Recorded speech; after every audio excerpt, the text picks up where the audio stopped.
This is Luxor on the banks of the Nile, and I'm surrounded by ancient temples, ancient ruins, and ancient crops, some dating back as far as the pharaohs. And I want to know how all that history influences the food of modern Egypt today. I love Middle Eastern food, but I do know I've still got a lot to learn. Wow, they are sweet, aren't they? So I'm on a journey through bustling cities and lush farmlands. And from glittering coastlines to harsh desert landscapes. If the scorpions or the snakes come, you can see they've been here already. To discover how so many communities have thrived here. 400 breads a day. Yes, you guys are busy. I'll be showing familiar favourites. It's never too late to learn how to make hummus. And sample new flavours. It's like the best kebab I've ever eaten in my life. And I'll be using that inspiration in dishes of my own. Well done, me. This time, I see how the Egyptians put the fast into fast food. The speed is incredible. I meet a flame-throwing baker. Whoa! Well, from now on, I think I'm going to change the way I clean my barbecue. And I make my most appetising dish yet. They look a bit shriveled and as if they're no good to anybody.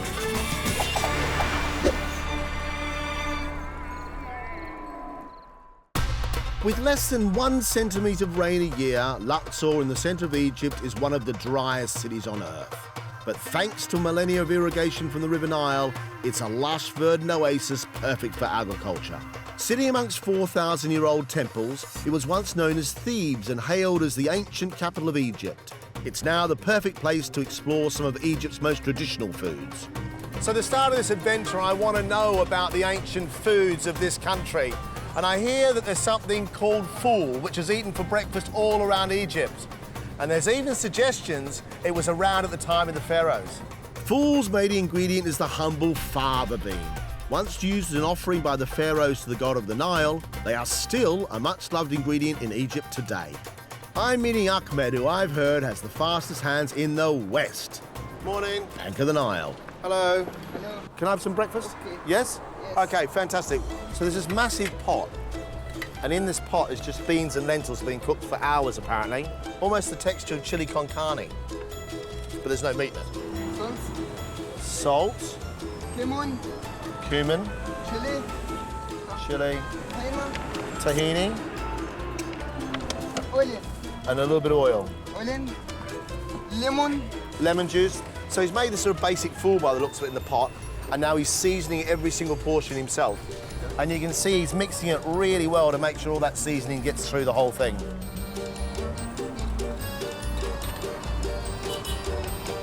More tahini. A bit more oil. Chili. Cumin. And I have that with bread, yes? 1, 2. Our pickles, good. Chopped salad.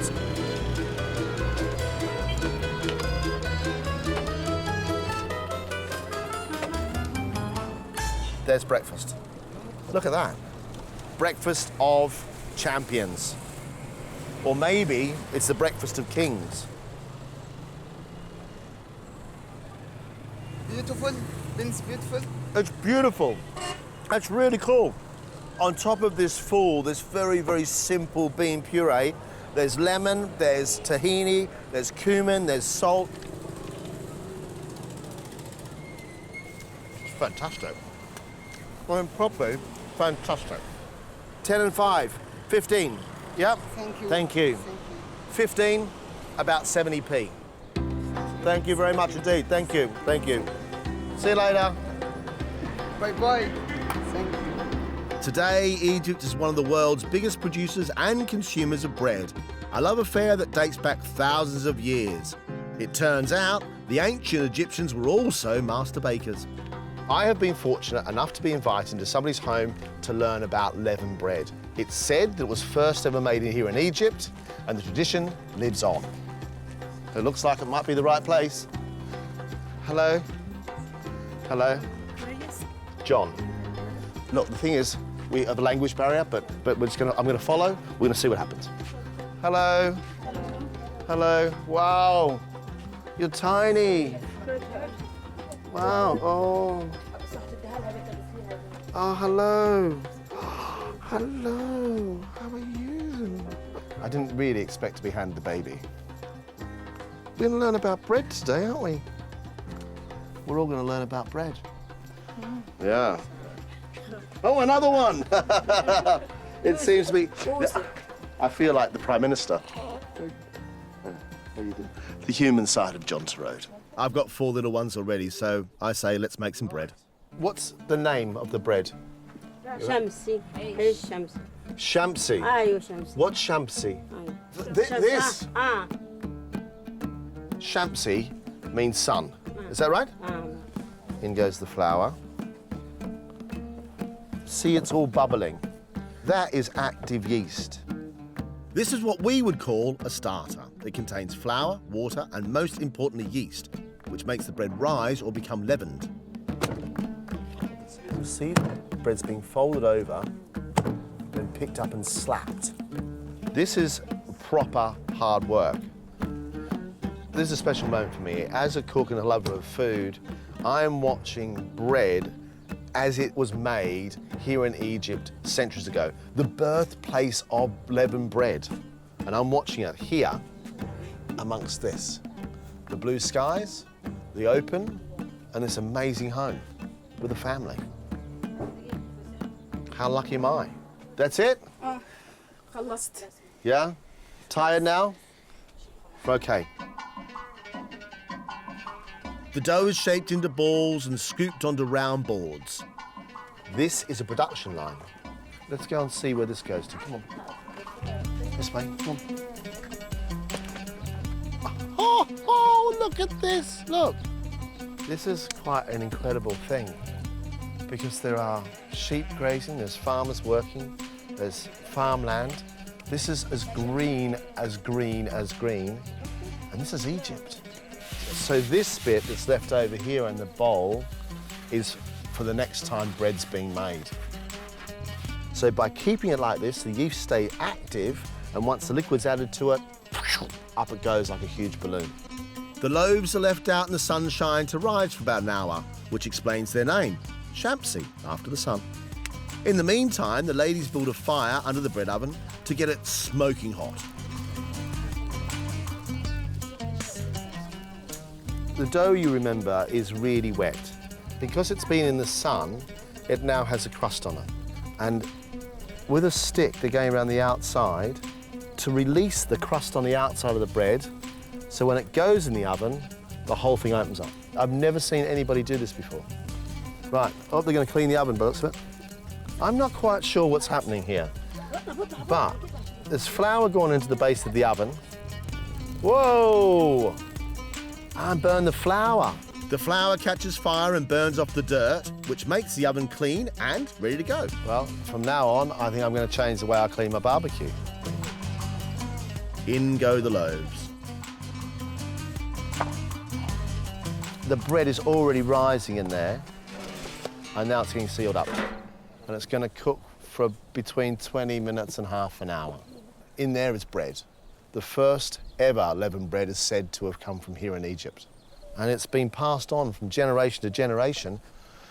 And the same process seems to be going on in front of me today. Pretty stunning, I think.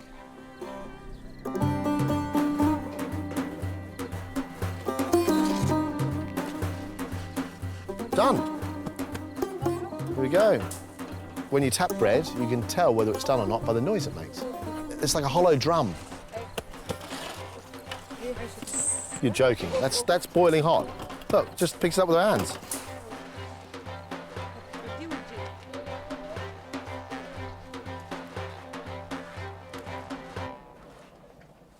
An ancient technique using ancient grain in a house using ancient materials in a modern world. Next time you pick up a loaf of bread from the shop, have a little think about its humble beginnings. Time to eat. Quite amazing, really, invited into somebody's home to make bread. And now I get to eat it with aubergines, beans or fool, some tomatoes, a bit of peppers, some cheese. This is very special. Thank you very much indeed.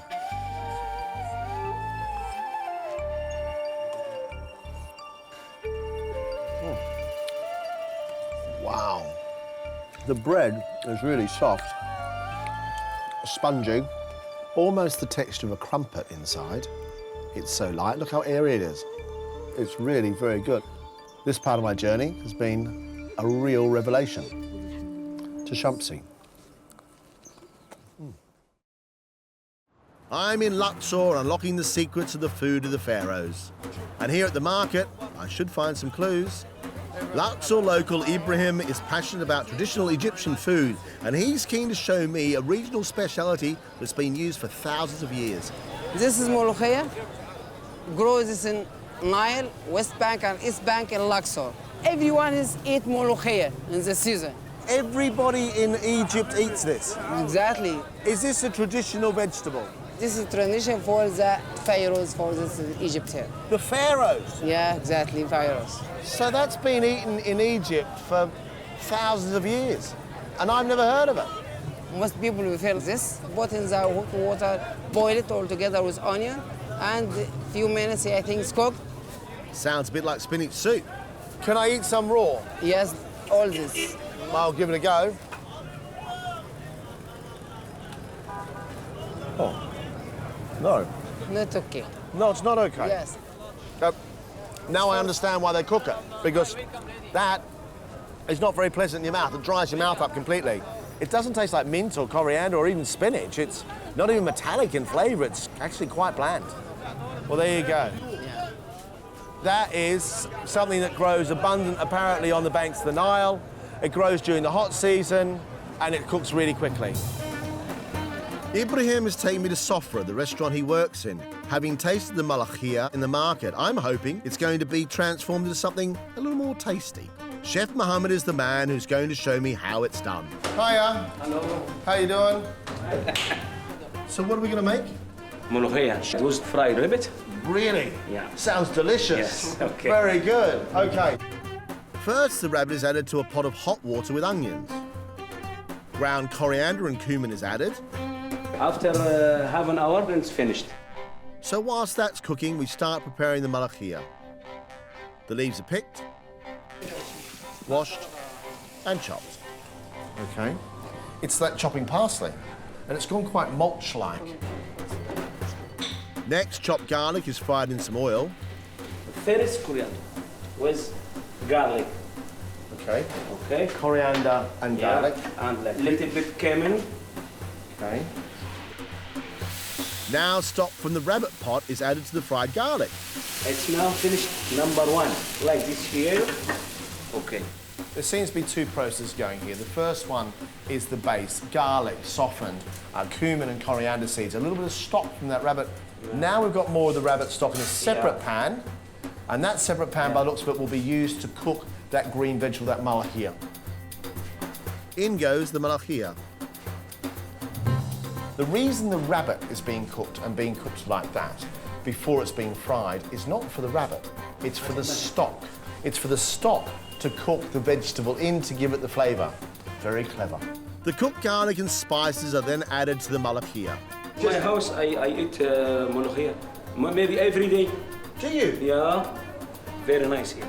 Like this. I'll make you strong. Yeah, very strong. Yeah, that's good. The rabbit is pan-fried. Salt and pepper is added along with more ground coriander and ground cumin. In goes fresh garlic. And finally, chopped tomatoes and even more ground coriander to finish off. What's really struck me whilst I've been here in Luxor is how important bread truly is. This bread, shamsi, which means the sun, and of course sun giving life, and of course the green of the verdant banks of the Nile. You know, it's a lot richer, a lot greener, a lot more opulent than I expected to be. Bread, of course, give it a dip.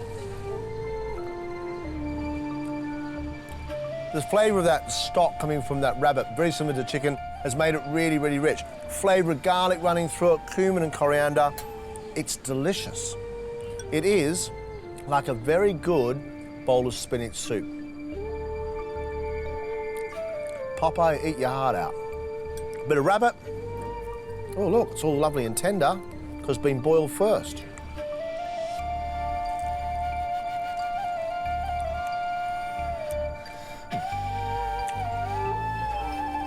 The rabbit's okay. The Malakhia is definitely the star. Cheers. I'm picking up some ingredients for a dish of my very own, inspired by the riches of this ancient city. Luxor has been a true inspiration to me, and I'm going to use lots of things that I've seen along the way. I'm going to make chicken, spiced aubergine, and my Egyptian toasted cheese sandwich. So I've got some chickens here which have been boned and flattened, but the skin is still on. So to flavour it, a little bit of oil, lots of za'atar. Za'atar is dried wild thyme. If you can get za'atar, fabulous. Otherwise, dried thyme will work. And a good sprinkling of salt. And a squeeze of lemon. It may look like a lime, but that is a lemon. And now for the important bit. Take a knife, a sharp knife, and stab it a number of times. The skin has now little tiny holes in it so it doesn't shrink so quickly. But also, all the flavour goes underneath the skin and goes into the flesh. Chicken in the pan, skin side down, and a little bit more olive oil across the top. So after a bit of raw chicken, wash your hands before you get on with the next bit. So whilst the chicken cooks, I'm going to make spiced aubergine. Into the bowl goes tahini and lemon juice. Give it a stir. It'll go firm like concrete. Add it to that a little bit of water to slacken it. The tahini mixture should be more of a paste. The aubergines here are fantastic. So you take an aubergine and either roast it for a very long time in an oven, about half an hour, or put it over flame and toast it. And they end up like this. They look a bit shriveled and as if they're no good to anybody, but what's inside is this smoky, wonderful, rich aubergine puree. So just split the aubergine down the middle, careful none of the black ash falls inside, and then open it up. Take a spoon, start from the top, and very gently scrape the inside flesh out of the aubergine. Look at that. It's almost like clotted cream, it's so thick. Time to turn over the chicken. You'll see the crispy skin, exactly how I want it to be. Whilst that cooks, I'm going to finish off my spiced aubergine. The board is fine, don't clean it. Let that little bit of residue from the outside of the aubergine stay there. Bring it together and just gently pull it apart with your fingers and a spoon. Now it needs to be seasoned. Dry roasted cumin and coriander, and a good amount, and a squeeze of lemon. Chase away the pips, and a sprinkling of salt. So, with my aubergine puree, I'm going to put some chickpeas as well, to give it a bit of texture. Take some chickpeas which are cooked, and in your hand, just give them a nice little squash. Tinned chickpeas are absolutely fine if you don't want to cook your own. Mix it all together, and then into my tahini. And add some chopped basil to finish it off. My chicken's cooked all the way through. Take it out of the pan and put it onto a plate to rest. It needs to rest because there's lots going on. As it's cooking, there's lots of water molecules going around. And if you don't let it rest, as you cut it open, all the moisture comes out. So let it sit gently, and it'll be wonderful and moist. What I'm left with now is 2 lots of what I will call flavour residue. The flavour residue from my aubergine on the board, and the flavour residue from my chicken in the pan. All that flavour residue is going to go to make my version of a toasted cheese sandwich. Take 2 slices of bread and rub the bread all the way over that board. That's the inside of the sandwich. Take some cheese, fresh cheese. You can use goat's cheese or sheep's milk cheese. I suppose you could even use cream cheese if you wanted to with a little bit of salt and pepper. The pan's still hot from the chicken, so you take the piece of bread and drop it in. And turn it over straight away so you get the residue from the chicken on both sides. That's Johnny Tarrode's Egyptian toasted cheese sandwich. This sort of thing just makes me happy. Sit and toast, and as soon as it starts to smoke, turn it over. Look at that, all crispy. And now to mix it all together and to put the dish on a plate. To serve, spoon plenty of the spiced aubergine on the plate, the juicy chicken, and then the slice of lovely crispy toasted sandwich. A bit of fresh herb, Lastly, a dribble of olive oil. And there you have it.